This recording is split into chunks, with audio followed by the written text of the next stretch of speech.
Okay, welcome back. For some weird reason, my little camera information decided to slip over to the middle, so I apologize for that. What we're going to do today is we're going to play around with some of the different fonts and typography. And the key here is typography is really important for um, giving a look and feel. You know, you have different types of fonts that give you different impressions. Even if it's a subtle thing, it still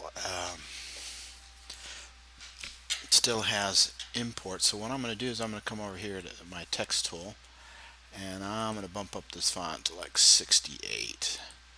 So once again, I got my insertion point. I just type in my name, and you can obviously use your name. And just kind of a quick reminder of some of the cool things we can do with that. Obviously I don't like that color, that's black. I'm going to change it to I'm not going to go there. I'm going to use my swatches. Go red. Now what I want to do is I'm going to do that warp. And warp's kind of cool. I've mentioned it earlier at the beginning of the semester. But there's just so much you can do that it's just truly amazing how you can manipulate your font. You can change how it warps, change, if you want the emphasis on your first name, not so much on the last name. You can do all sorts of things. And then once you've done that, if you still want to play with it, you can do a Control T.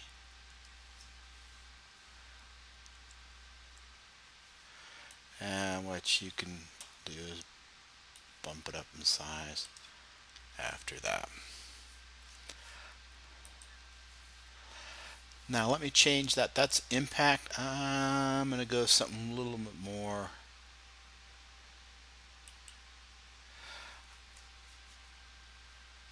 These are what we call serifs. I'm not a big fan of serifs, just so you know. I find them very hard to read, especially on screen. Some of the other things we can do to this font is we can make it crisp, we can smooth it. Obviously we can center it, and then we have to move it back. We can warp it again, but more importantly for your assignment last week or last class was this being able to manipulate it through the characters. Now what I'm going to do is, if I wanted to get it real close together, or I could make it real far apart. So just notice how each lettering has changed. Um,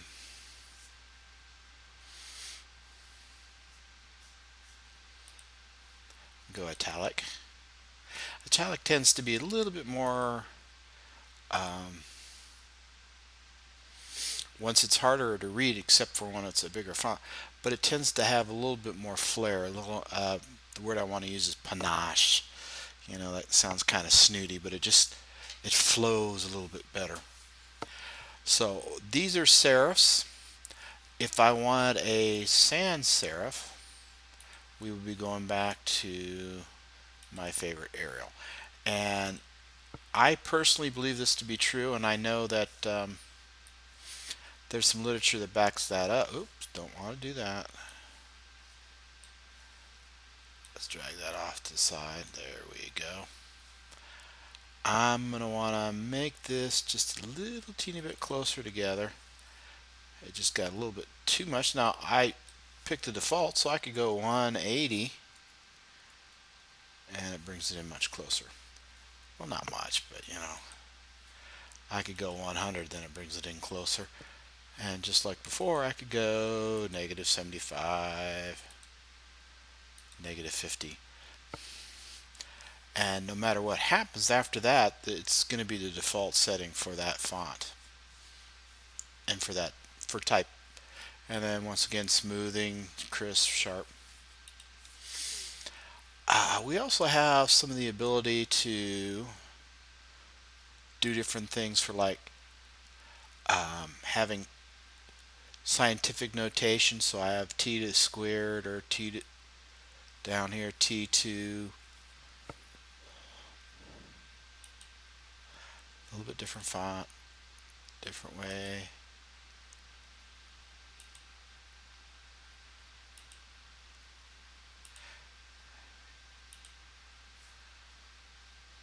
Ooh, could have underline it, strike through, all these different manipulations. And of course, we already talked about styles. We also talked about the ability to add effects on a layer, which we can also do with the font itself. So if I want to now add a stroke to it, I like a 4-point stroke. There we go. It helps bring it out, especially when you got you don't have a, what's the word I'm looking for? Contrast between the background. A stroke will always help. You don't have to just do a black. Sometimes a white stroke will do just as good. Well, obviously white on white, you're not going to see it. So it's not always the best idea. Now, one of the other things I'm going to show you is the pen tool. We're going to be doing some more work with the pen tool later on, and can be kind of, I don't know the best way to say it. It's kind of clumsy, I think. It's hard to learn, but once you learn it, it's really cool. We could create a shape with that, or we're going to do a path. I want to do a path. So what I'm going to do is I'm going to click right here. Now notice on my pen right next to it there's this little star that says, hey, I'm going to start a new path. So I'm going to click right there, and then I'm going to click and drag. And what I've just done is I created a new path. And then I'm going to come over here, click and drag. And then here, click and drag. Now, the one thing about this that gets real annoying very fast is if I don't close this path right here, it will keep creating more paths unless I hit the escape key.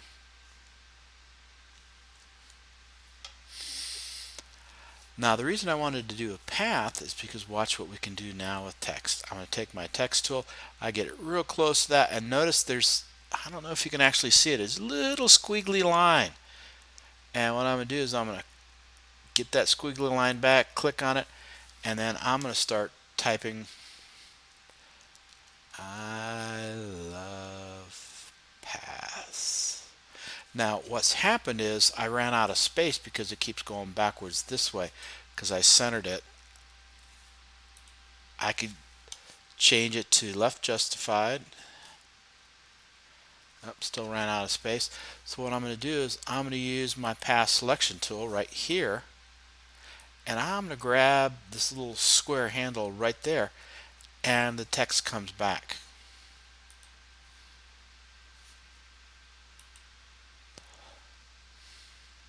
Now I also want to show you something else about this. I can keep moving that along, and I keep adding text until I get to that point, and then eventually it runs out of space. Now watch what I'm going to do. I'm going to come right up here and notice that little black triangle. I'm going to click and I'm going to drag it this way so it's inside the path, outside the path.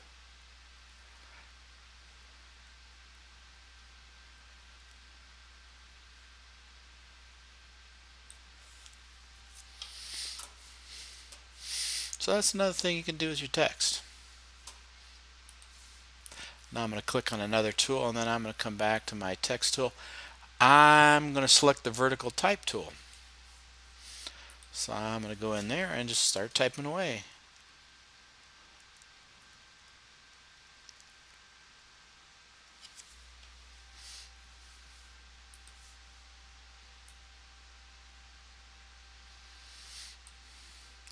And then just like before, I can play with the characters. I don't like the spacing on it anymore. So I'm going to bring it up closer to like maybe 100. Minus 100. I could even go minus 150. Brings it in. Or I could spread it out and go 200 instead and get rid of the minus. Now I've got a current text here, but if I go 200% and hit enter, it just makes the font bigger. So it's the same as doing a transform or just changing the font. and I'm going to go back to 100. And what's nice about that is if I want to double click on my text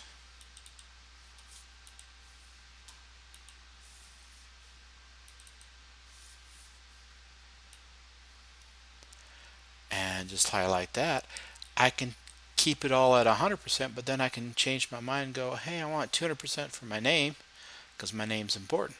So that's how I can change parts of it. Or if I wanted to do a Control Alt Z, go back, Control Alt Z, I might want to just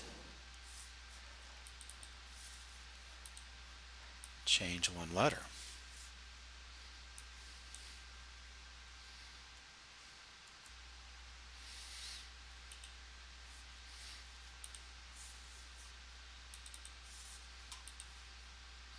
Come on, be nice.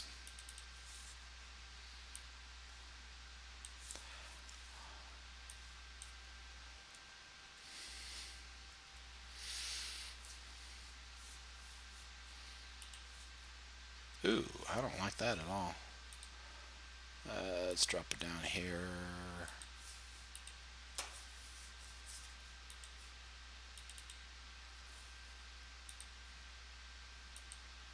There we go, got a little bit more room. So that's just different ways of doing text. Now the reason I'm showing you this is because the assignment is to create a bumper sticker because it's coming up around election season, and if you were doing graphic arts, that's probably going to be one of the things you want to do.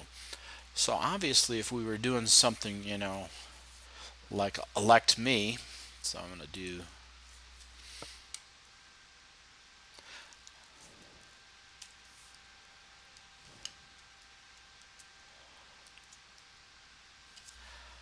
and I got my font right there, and then I open up that flag.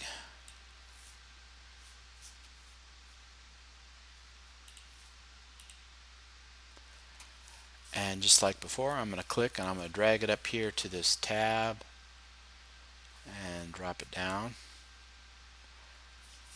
And I'm going to do a clipping mask, but I'm only going to do it on this. So I just right click on that and go create clipping mask. Now, once again, I probably want to play with the centering so I can get something.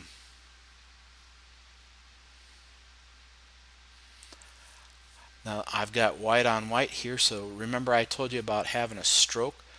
This would be ideal for having a stroke. Now I'd be tempted to put that stroke here, but I really truly want to have that stroke be on this. So where's my stroke? There we go. Gonna keep it at 4, say OK.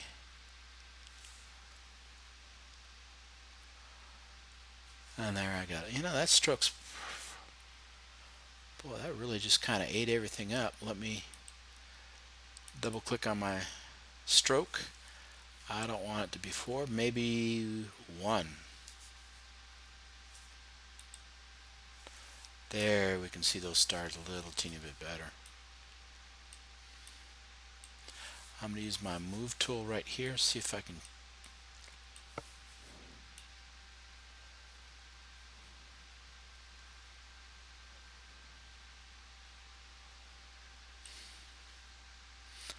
Or another thing I can do is I can actually use my transform tool on this, do a Control T,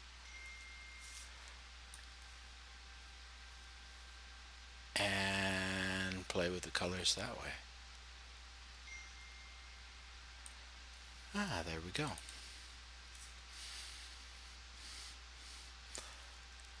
Now obviously if I was doing it in this real life, I'd make this so much bigger. So those are some of the tricks that you can use with the fonts. They'll be really appropriate for your assignment. Now, do you have to be the person running for office? No, you don't. If you got a friend that's running for office, or somebody that you really like that you want to create something, or if you like the president, you could do something for the president, or if you dislike the president, you could do something for that too. I don't care. Now the next thing I want to show you is a real cool trick. It's models, and I'll have some pictures right here, but here's the link for that model. I'm going to drop it down. This is something that every young lady should see, because I found this out in real world how much they do to clean up some of the models. So this is a model right there. I'm going to open her up.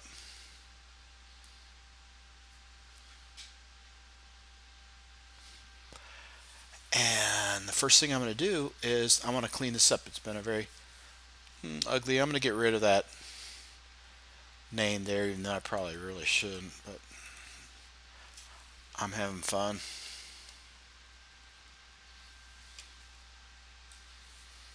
So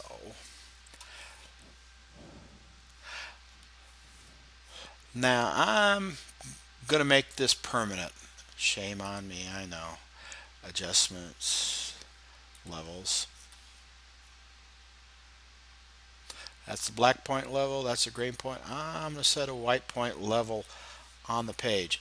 And what I'm going to do is that white point level is going to be the eyes. And notice how it gets rid of that cast. So we know that the whites of her eyes look like that. So that's a good way of keeping everything. Now this is something that, shame on me, I should have showed you a long time ago. I should always be making copies of the first layer. So I can click right here, and I'm going to do alt click and drag it up like that. And I'm going to do it a couple times because I'm going to turn off this first one. So before I do that, I'm going to call it original. And I should have kept the background, but I'm not going to. Now the next thing I've done is I've made two copies of this. This is one of those really cool tricks that you can do. So I am going to play around with a filter, and I'm going to do a blur, and I'm going to do a Gaussian blur. And now this is where you kind of got to play with a little bit. The notes that I have say 6, so I'm going to go ahead and do a 6. And you might ask yourself, well, why would you want to do that? Well, I am going to add a mask.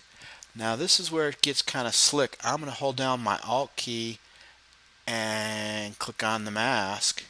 And what that does is the whole mask goes away. And you think, well, why did I bother? Well, this mask is all black, and what I'm going to do is I'm going to start adding some of it back. And what I want to do with that is I'm going to slowly take care of the imperfections in her skin.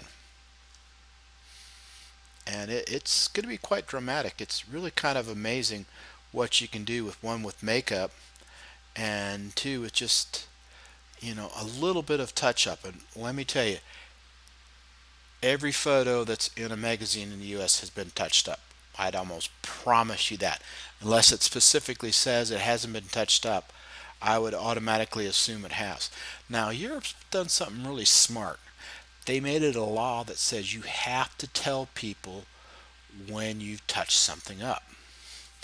And with that, what happens is you can find out that, this is what people are really looking like. And it really is impressive as to how much makeup and cleanup that they really do to make somebody look really nice.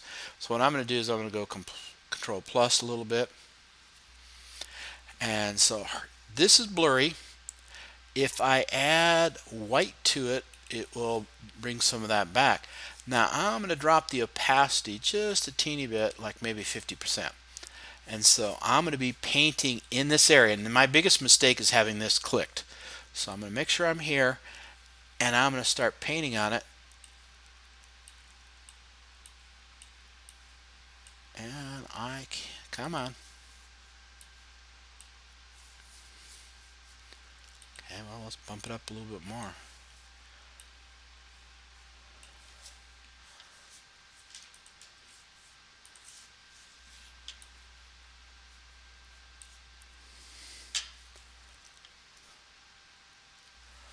Why are you not showing up?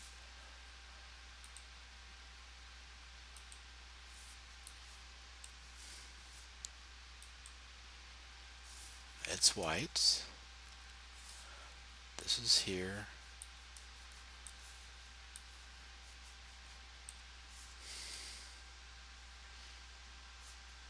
Oh, come on, John. Pay attention to what you're doing. I was on my eraser tool last. That's why it's not doing anything. Now I'm going to do a white. I'm going to make it a little bit bigger, the brush. And I'm going to drop back down to maybe 50.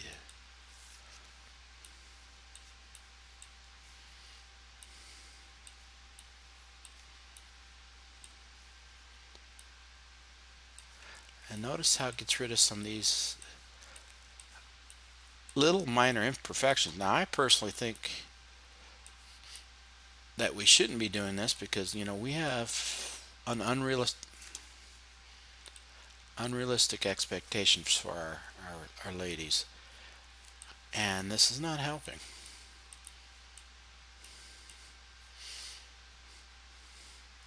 Yeah, get down here. Now typically when I do this, I try to follow along the lines of the skin. Like I'm going to go down to her nose, like here, like there. I'm going to make this smaller. Oops, that's bigger.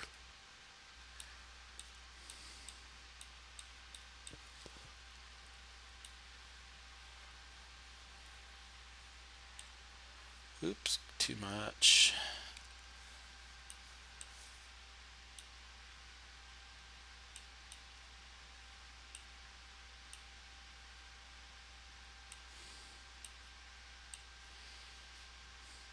And up through here, up through here.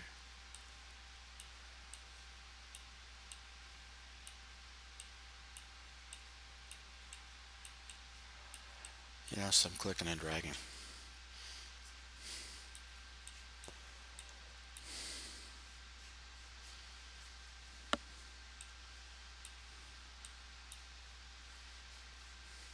Just cleaning it up that way. Now what I'm going to do next is I'm going to add another layer. And obviously I want to, if you're doing this, and I do want you to do it all the way, spend a little bit more time doing it because I'm just doing a quick and dirty on you. If I was doing this in real world, I would be spending a whole lot more time. Now I'm going to make sure I got a smaller brush because this is way too big. And what I'm going to do is I'm going to select her lips. Like that. And there we go. What I'm going to do is I'm going to come back over here to my paint bucket. I am now going to pick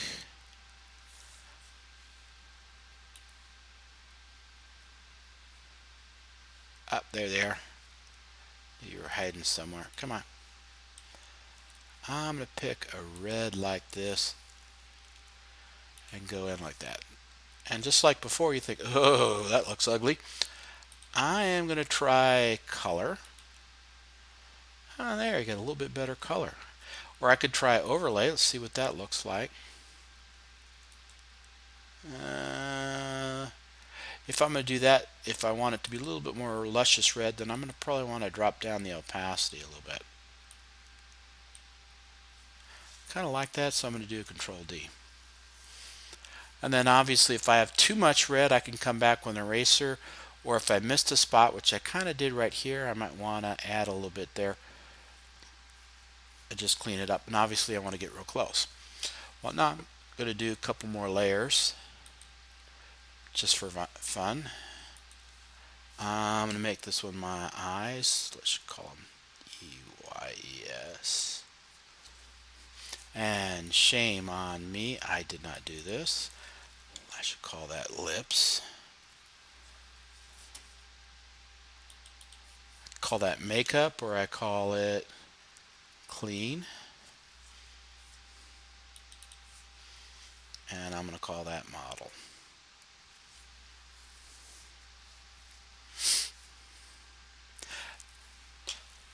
Now I'm going to play with her eyes. I'm going to give her some beautiful blue eyes instead of what she's got right now. Even those eyes look really nice. Nothing against her eyes whatsoever. But I'm going to click right there, and I'm going to add, click right there, click right there. Good. I've got a little bit too much. I'm going to come back to that later. I'm not going to worry about it so much right now. And then I'm going to find a nice blue for her eyes and use my paint bucket. And then just like before, I'm going to play around with, no, I'm going to do color. And then I'm going to do opacity. Go down maybe a teeny bit more.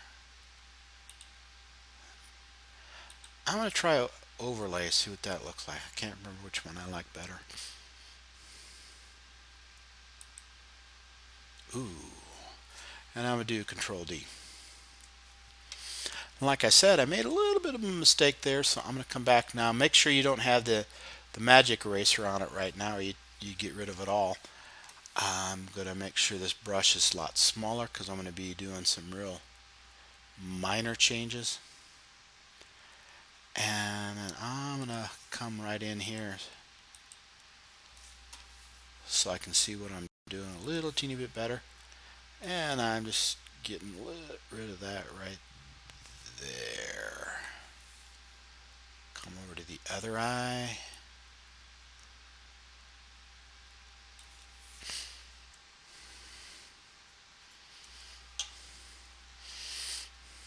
Now, last but not least, what we could do is we could go in and play around with their hair and just select it and change the color. And I would do that with an adjustment layer. So what I'm going to do is, that's the brush tool. I don't want to do that. Quick select tool. Make this bigger. And I am just about to make a mistake. Can you figure out what the mistake I'm going to about make? I've just been real sloppy today. I should have made a new layer already. So I'm going to come over here, go new layer, and I'm going to call this hair. And then I'm going to click right there. I'm going to make this a lot smaller when I come down the side, and like that. Right there. Right there.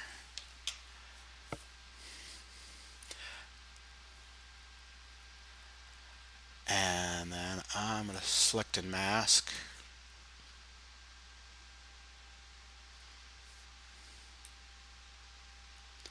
Am I on the right layer? No. Let's go on layers.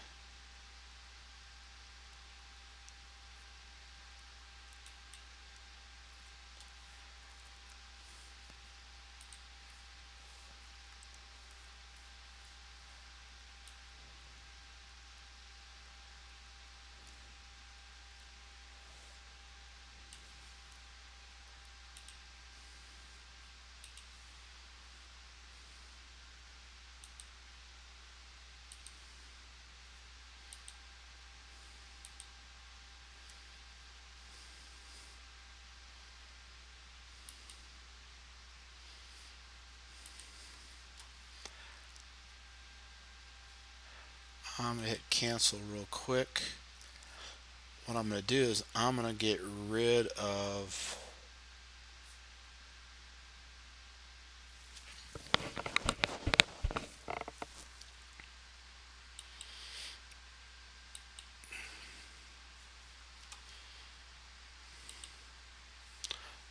this one. And you know what? I'm going to move this hair layer down to here.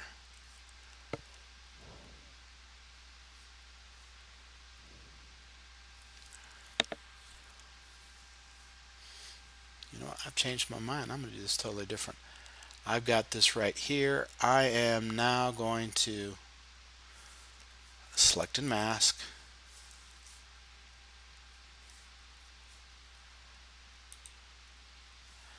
You know, I wish it would quit defaulting to white.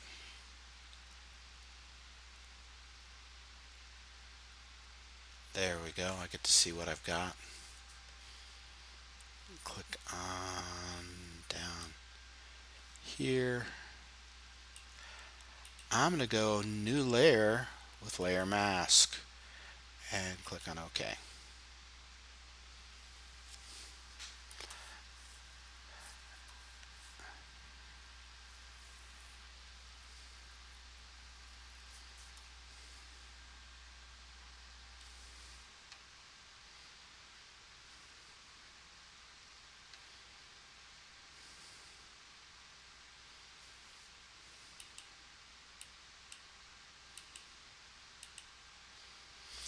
And then what I want to do with this is I'm going to start, I've got all of her hair right there, so what I want to do is, I should have made it an adjustment layer. Shame on me.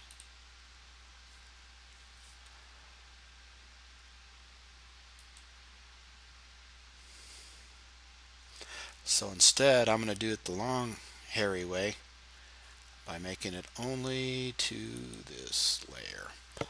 And then I can change the color of her hair.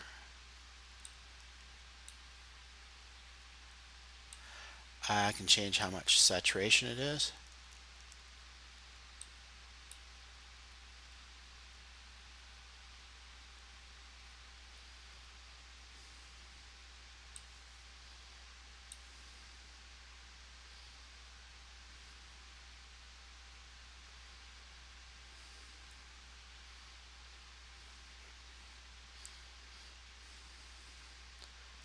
I kind of like that red hair right there.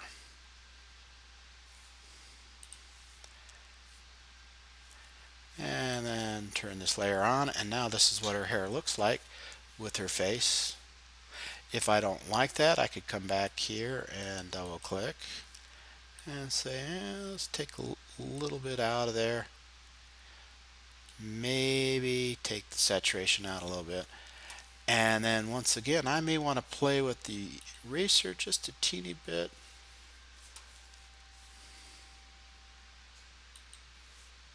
Actually, not eraser, I'm talking to paintbrush. There we go. Click on that. And I'm going to want to maybe not be 100%.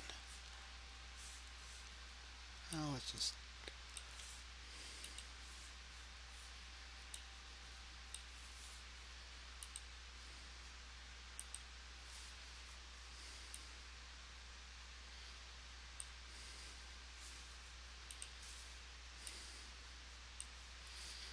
there we go.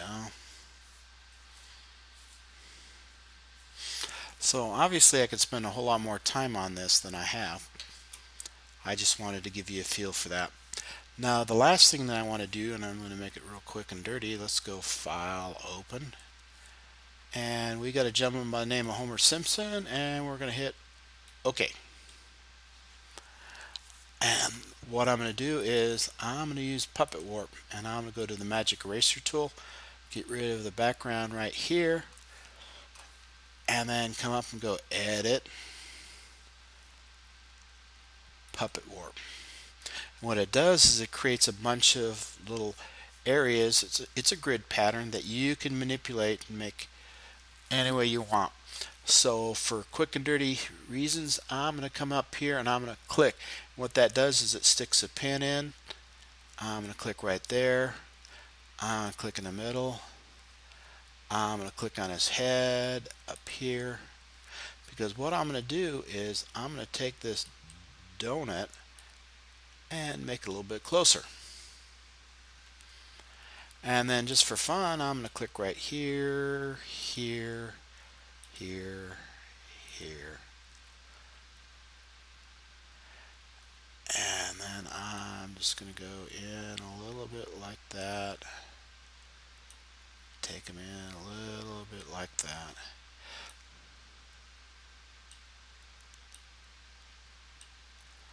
I'll make them a little bit skinnier.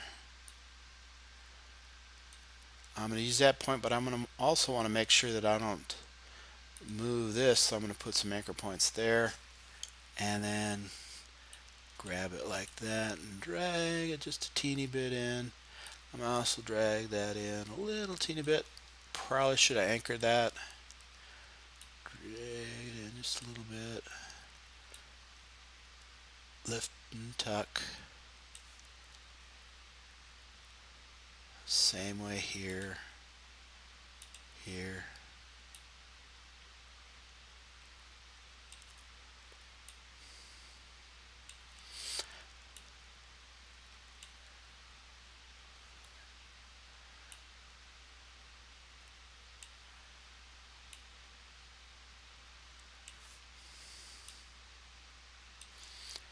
Now I can go down the middle like that.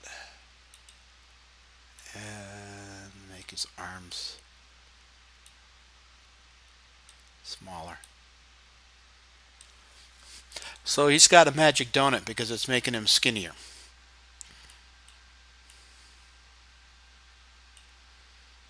Let's go drag that up. And there, he's lost some weight just by eating his little donut. So that's puppet warp. So you stick these little pins. If you don't want the pin in there, you can just right click and delete it out. So there we go. What we've done is we've done quite a bit. We played with a model, we played with puppet warp, and we played with different text. A little bit clunky there for you. I apologize, but that's part of the problem with doing it live. And I do want to leave some of these mistakes in just so you know that, hey, I've been doing it a long time and I still make mistakes. It drives me a little crazy. You would think I'd be a lot more proficient, but then again, I don't do this day in and day out like I should if I was going to be doing this for professional reasons. So just remember that the assignment is to run for office. Now, some of the coolest offices I've had somebody have Darth Vader, or who's the new guy that's the bad guy in Star Wars, have him run for emperor. I've seen some really cool bumper stickers. And the key with this bumper sticker has got to be 3.7 inches high by 11.5 inches wide. Now, most bumper stickers are kind of boring because they don't have a whole lot of color. I want you to be exciting. Put some color, put some three-dimensionality into it. And if you want to run for office, or if your mom wants to run for office, or whoever you want to run for office, or you know if you're a big fan of Infinity War, you can pick a character who's going to save the universe from Thanos. Or if you want Thanos to be the ruler of the world, you can do a bumper sticker for him. So thank you very much, and look forward to talking to you again.